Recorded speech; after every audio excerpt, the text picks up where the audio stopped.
Hello दोस्तों, आप सभी का स्वागत है हमारे YouTube चैनल कविंदर भैया पर। आज के इस वीडियो में पढ़ेंगे कक्षा 5 के वाटिका हिंदी यूपी बोर्ड के पाठ 4 को। पाठ का नाम है सरिता। इस पाठ के प्रश्न उत्तर को पढ़ेंगे। पहला प्रश्न दिया हुआ है, बोध प्रश्न उत्तर लिखिए। क नंबर प्रश्न है, सरिता का जल कहाँ से आता है? इसका उत्तर होगा, सरिता का जल पर्वत की ऊंची बर्फीली चोटियों से आता है। प्रश्न नंबर ख है, सरिता का जल रात दिन बहते हुए कौन सा कार्य करता है? इसका उत्तर होगा, सरिता का जल रात दिन बहते हुए पृथ्वी के धरातल को धोता रहता है। अगला है प्रश्न नंबर ग, पथिक सरिता के जल से किस प्रकार सुख पाता है?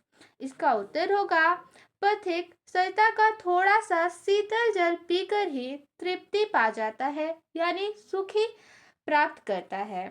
अगला है प्रश्न नंबर घ, कवि ने जननी के अंतःस्थल को कोमल क्यों कहा है? इसका उत्तर होगा, धरती के भीतरी भाग यानी हृदय में जल के स्रोत बहते हैं, अतः कवि ने जननी के अंतःस्थल को कोमल कहा है। अगला है प्रश्न नंबर अंग, सरिता के जल को तन का चंचल क्यों कहा गया है? इसका उत्तर होगा, सरिता का जल एक जगह स्थिर नहीं रहता, वह बहता रहता है, इसलिए सरिता के जल को तन का चंचल कहा गया है। प्रश्न नंबर 2 है, नीचे लिखी पंक्तियों का भाव स्पष्ट कीजिए। क नंबर पंक्ति है, तन का चंचल मन का विह्वल, यह लघु सरिता का बहता जल। इसका भावार्थ होगा, लगातार आगे बढ़ते रहने के कारण नदी के जल को तन का चंचल और मन का विह्वल कहा गया है।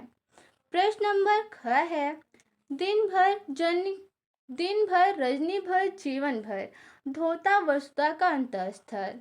इसका भावार्थ होगा, दिन रात सारा जीवन धरती माता का हृदय धोता रहता है। अगला है ग नंबर पंक्ति, नित जलकर भी कितना शीतल। इसका भावार्थ होगा, सूर्य का ताप सहन कर भी नदी का जल ठंडा रहता है।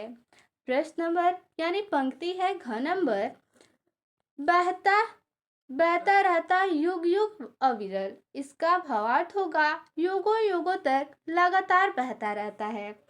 प्रश्न नंबर 3 है, सोच विचार बताइए। सोच विचार कर यहाँ पे बताना है। प्रश्न है, क्या कारण है कि नदियों का जल उद्गम स्थल पर शुद्ध होता है और आगे चलकर प्रदूषित हो जाता है? इसका उत्तर होगा, नदियां जहां से निकलती हैं वहां जनजीवन नहीं होता, बल्कि प्रकृति अपने सूक्ष्मतम रूप में होती है, कि वो स्वच्छतम रूप में रहती है। लेकिन आगे चलकर जब नदियां मैदानी भागों में आती है तो मनुष्य और अन्य प्राणियों के कार्यकलापों द्वारा नदी का जल प्रदूषित हो जाता है।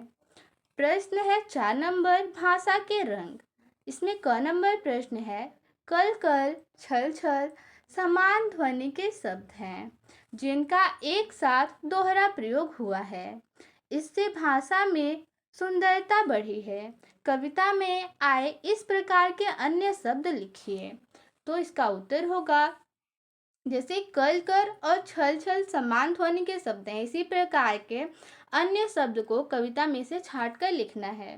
तो इसका उत्तर लिख सकते हैं, पिघल पिघल, निकल निकल, कर कर, कंकड़ कंकड़, युग युग, उतर उतर और गिर गिर। अगला है प्रश्न नंबर ख, कविता की पंक्तियों के अंत में समान तुक वाले शब्द आए हैं, जैसे विकल निकल, जल छल। इसी प्रकार समान तुक वाले शब्दों के जोड़े बनाइए।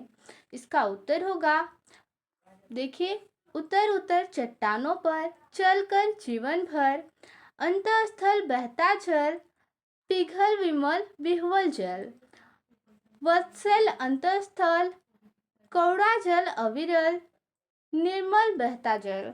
अगला है प्रश्न नंबर क, कविता में सरिता के जल के लिए अनेक विशेषण शब्दों का प्रयोग हुआ है, जैसे शीतल, निर्मल आदि। ऐसे ही 5 और विशेषण शब्दों को कविता से ढूंढकर लिखिए। यहाँ पे विशेषण ढूंढकर लिखना है। तो इसका उत्तर होगा, विमल, करुण, मृदु, कोमल और वत्सल ये शब्द विशेषण है, ठीक है, और इसे कविता में से ढूंढ कर लिखा गया है। अगला है प्रश्न नंबर ग। तो दो पर्यायवाची शब्द लिखिए।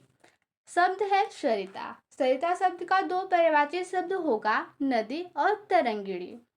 पर्वत का पहाड़ और शैल। जल का पर्यायवाची होगा वारी सलील।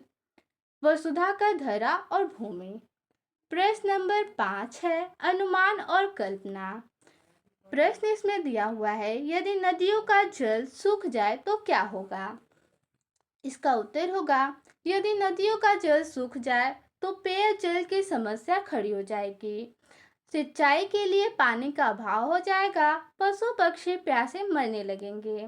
देश में त्राही त्राही मच जाएगी। नदियों पर बनाए गए बांधों से उत्पन्न की जाने वाली बिजली हमेशा के लिए गुल हो जाएगी और बिजली की आपूर्ति बाधित हो जाएगी, जिससे जीवन के हर क्षेत्र पर प्रभाव पड़ेगा।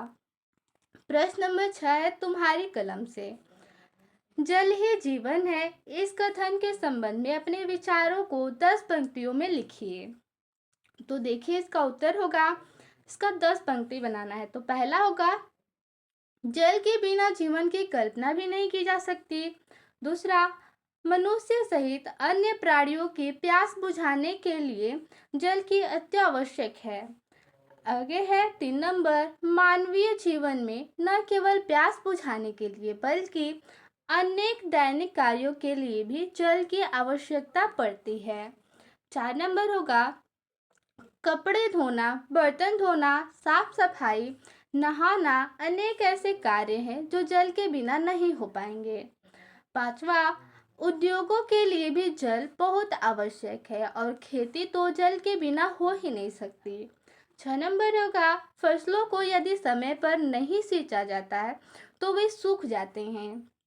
7वां होगा जल के बिना फल, सब्जियां, दालें कुछ भी नहीं उपजाई जा सकती।